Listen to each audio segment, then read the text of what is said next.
Hi అండి. ఈరోజు లంచ్లోకి శనగపప్పు కొబ్బరికూర కర్రీ చేశాను. ఈజీగా అండ్ టేస్టీగా ఎలా చేసుకోవాలో ప్రాసెస్ అయితే చూసేయండి. కొబ్బరి ముక్కల్ని బరగ్గా మిక్స్ చేసుకుని అయితే పక్కన పెట్టుకోవాలి. శనగపప్పు కాసేపు నానబెట్టిన తర్వాత ఒక పక్కన ఉడకబెట్టుకొని అది కూడా పక్కన పెట్టుకోవాలి.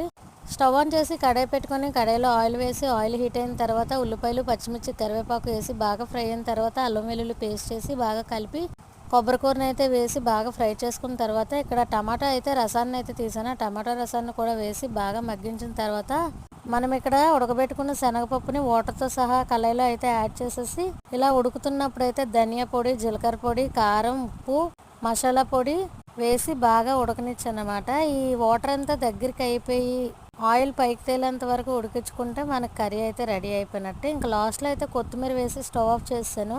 సరే ఈ ప్రాసెస్లో ట్రై చేయండి. టేస్టీగా, ఈజీగా, సింపుల్ ప్రాసెస్లో అయితే ఈ కర్రీ అయిపోద్ది. వీడియో నచ్చితే మన ఛానల్ని లైక్ చేసి సబ్స్క్రైబ్ చేసుకోండి.